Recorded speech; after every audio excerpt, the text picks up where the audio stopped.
News అనేటువంటి channel పరాణం ఎంత సంపాదిస్తుందో తెలుసా? మీకు స్క్రీన్ షాట్ కావాలంటే పంపిస్తా.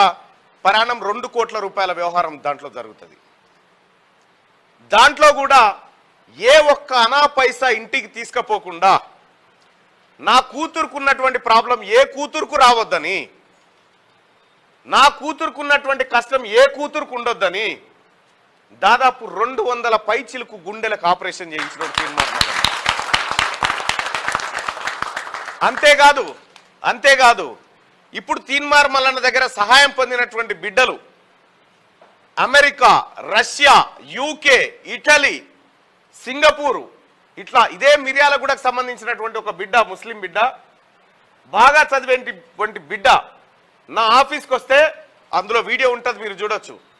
వీడియో ఉంటుంది, మీరు చూడండి.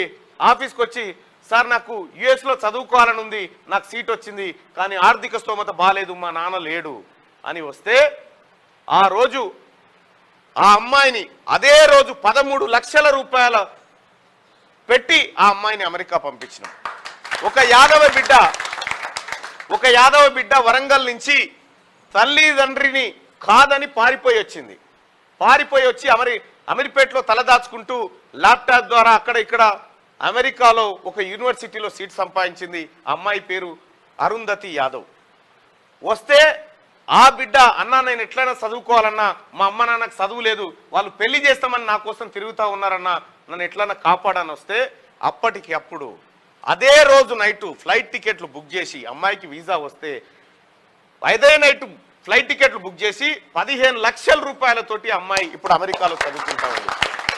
ఇది నేను పోరాటం చేస్తూ క్యూ న్యూస్ ద్వారా, ఆ తర్వాత ప్రజలందరూ ఇచ్చినటువంటి విరాళాల ద్వారా చేసినటువంటి కార్యక్రమాలు. ఒకవేళ క్యూ న్యూస్ తీన్మార్ మల్లన్ననో ఏ చిన్న పొరపాటు చేసినా కేసీఆర్ అనేటువంటి వ్యక్తి నన్ను శాశ్వతంగా జైల్లో బంధించేటోడు. ఇన్ని అవాంతరాలు తట్టుకుంటూ వచ్చినా